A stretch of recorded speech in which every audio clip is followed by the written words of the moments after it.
Amis internautes, vous qui nous suivez sur www.gms.sn, bienvenue à ce nouveau numéro de votre magazine Horizon d'hiver.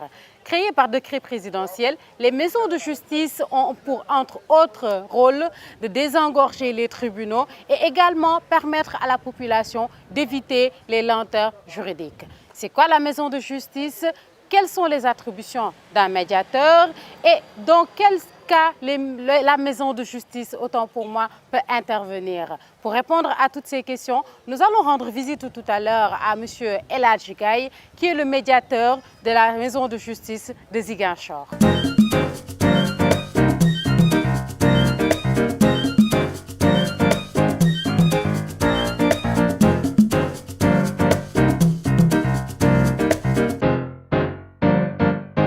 Voilà, comme je vous le disais tout à l'heure, chers internautes, nous sommes là dans le bureau de M.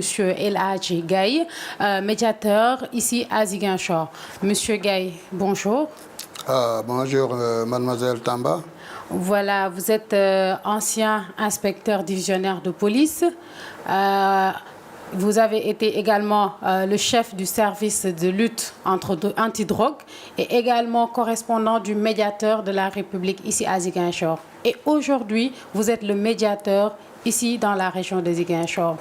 Pouvez-vous un peu nous dire qu'est-ce que c'est que la médiation ou du moins c'est quoi la maison de justice? Merci, mademoiselle Tamba. Je m'en vais vous dire tout d'abord que la maison de justice fait partie d'un programme sectoriel de justice qui comprend en premier lieu les maisons de justice, les bureaux du justiciable implantés au niveau des universités du Sénégal et les bureaux d'orientation qui existent au niveau de chaque tribunal au Sénégal. Tout ceci, c'est parce que l'État sénégalais est conscient du fait que son institution judiciaire est très éloignée du justiciable. Et donc, est peu transparente également. Donc, c'est pourquoi l'État sénégalais a érigé ce programme sectoriel. Donc, pour ne pas trop détailler sur ce truc, puisque ça va prendre du temps, je vais répondre à votre question. Qu'est-ce que c'est que la maison de justice? La maison de justice, donc, est créée pour désengorger le tribunal. Donc, il a été amené de constater que le tribunal connaissait beaucoup de dossiers qui n'avaient pas de solution, qui ne finissaient pas par avoir de solution.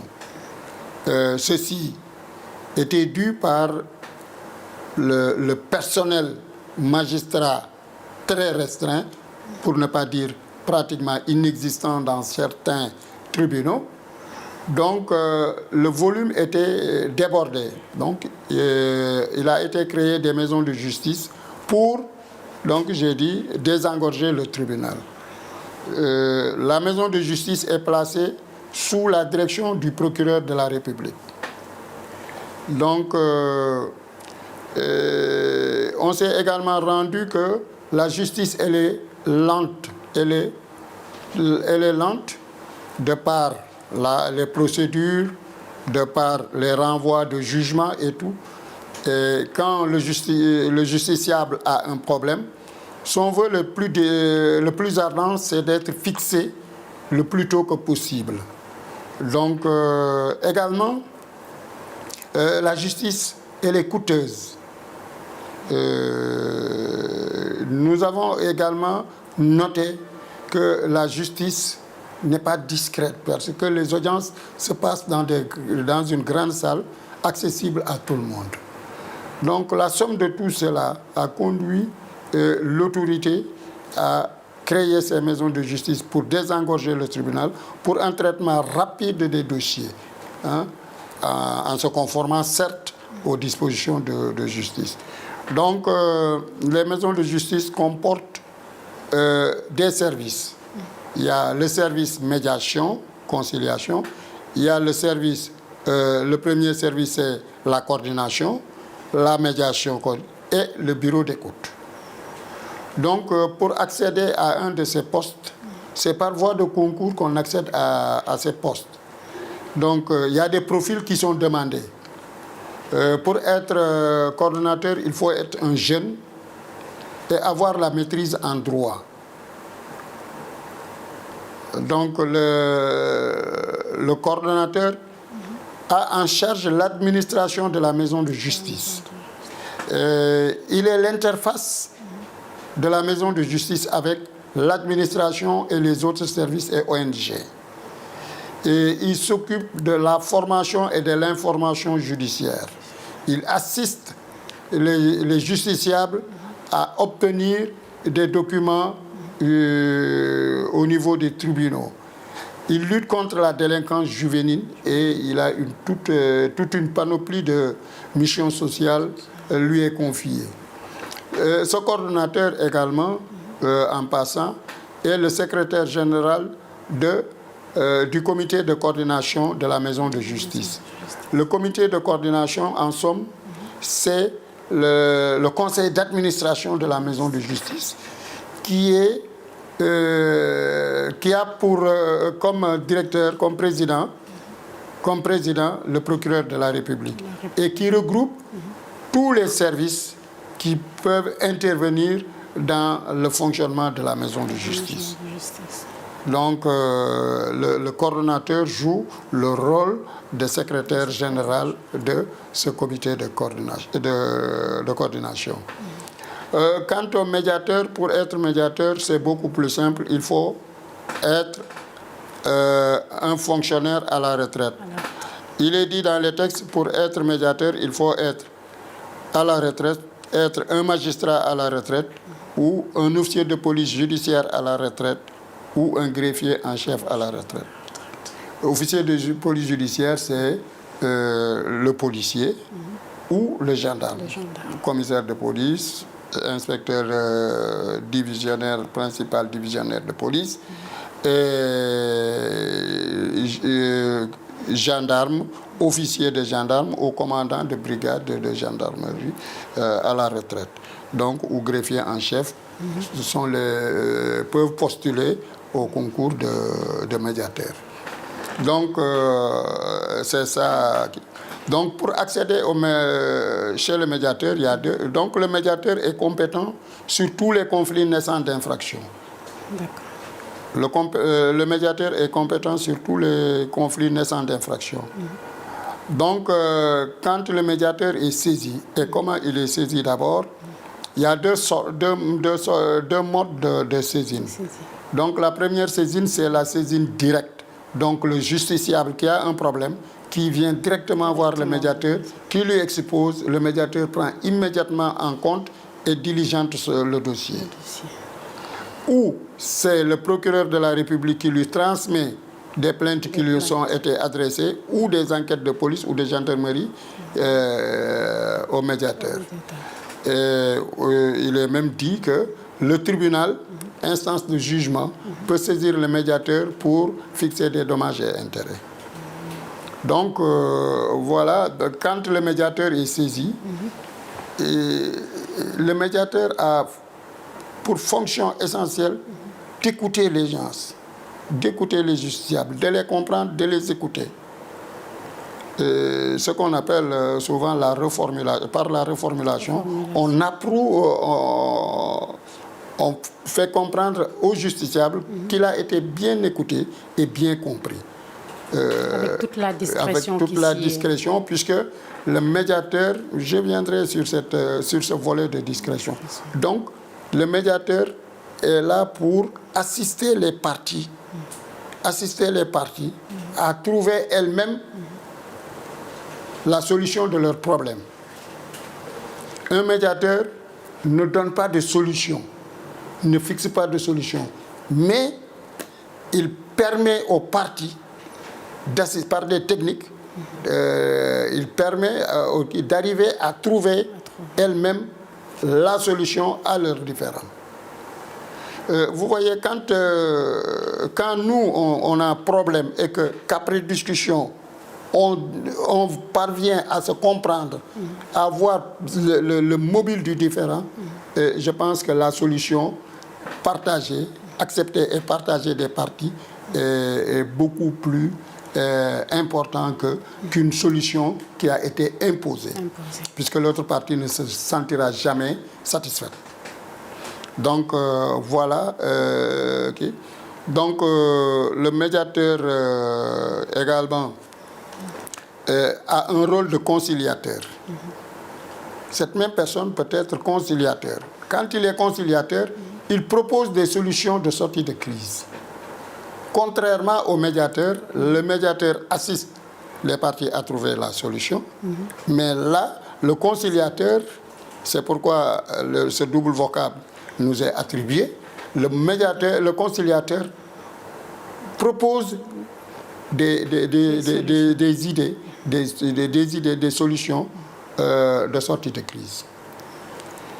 Donc, le médiateur traite les dossiers avec discrétion. Tout ce qui se passe, c'est entre le médiateur et les parties. Et l'affaire n'est jamais portée devant un grand public. Le grand public. Et c'est ce qui fait la différence fondamentale entre la maison de justice et le tribunal. Le tribunal, c'est à la salle d'audience que ça se passe.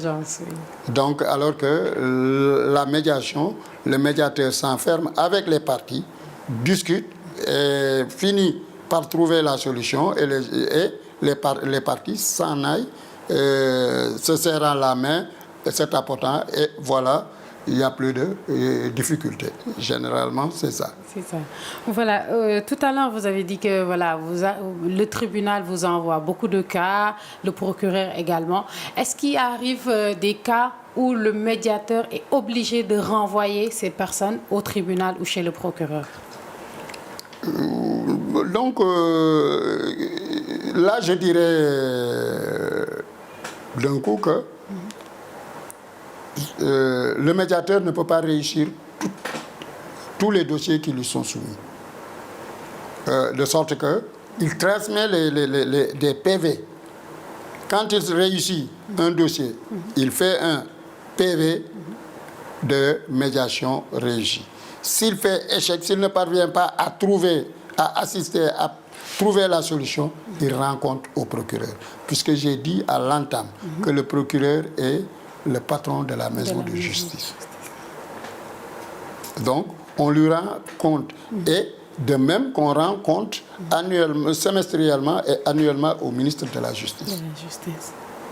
Et les cas que vous n'arrivez pas à résoudre, comment le tribunal les prend en charge? Ils suivent la voie normale si c'est... Puisqu'il y a plusieurs points juridiques à voir. Puisque si c'est une affaire qui relève du civil, alors vous transmettez le dossier au procureur, il invite les parties à rédiger une plainte au tribunal compétent. Si c'est un problème délictuel, le procureur prend immédiatement en compte ce dossier et le traite régulièrement. Voilà. Maintenant, ce qu'on voudrait savoir, jusqu'à quel niveau le tribunal peut envoyer un dossier à la médiation? Est-ce que les délits tels que le viol, le meurtre... Tant qu'il n'y a pas j'ai dit que le médiateur est compétent sur tous les conflits naissant d'infractions, sauf quand il y a crime de sang. Crime de sang. Quand il y a crime, le médiateur est incompétent. Mais le médiateur est compétent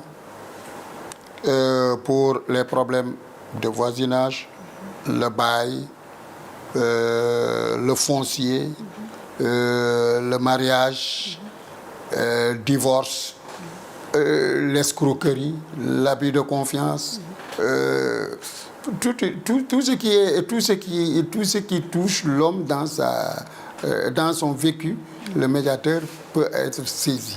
Mais quand il y a crime de sang, le médiateur remarque, il peut toujours intercéder, mais moi j'ai dit la prudence, et quand il y a crime de sang, mettons-nous tout à fait derrière, ne nous faisons pas voir. Je pense que c'est plus sage. Quand il y a viol, là je pense qu'il faut laisser la justice, la machine judiciaire tourner convenablement. Il y a des délits pour lesquels vraiment il n'y a pas à intercéder.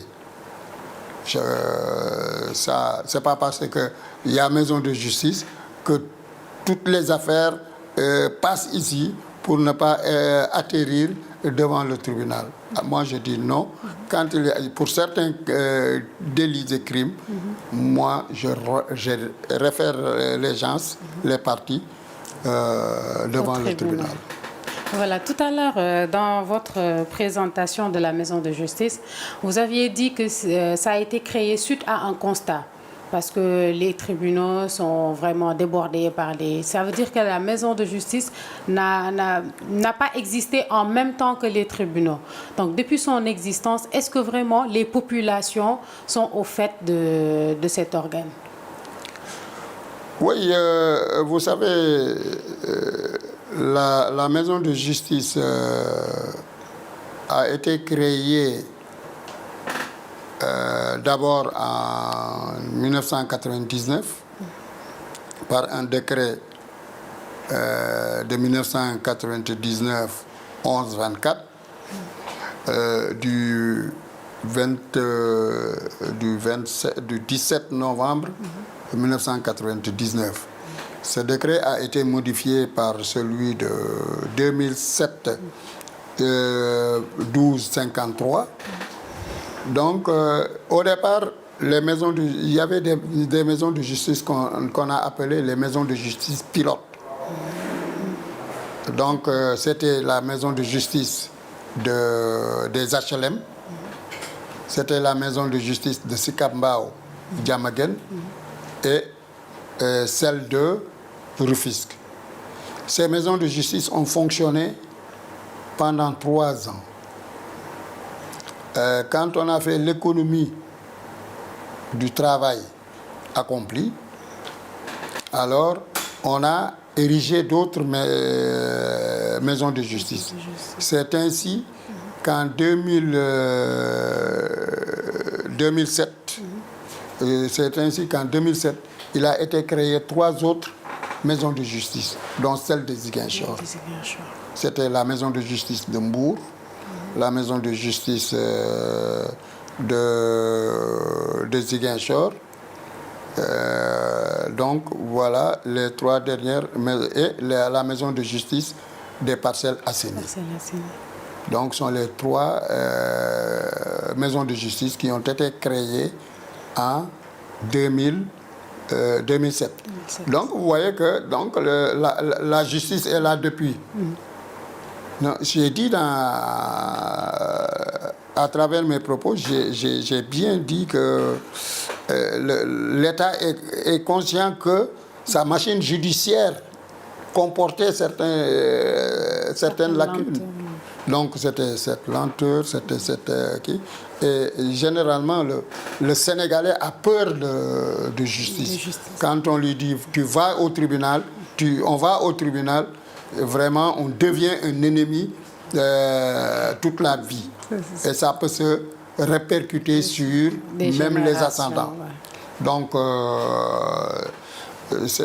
la justice était là, mais pour combler ce déficit, puisque le citoyen a droit à la justice et il doit avoir réponse à ses problèmes.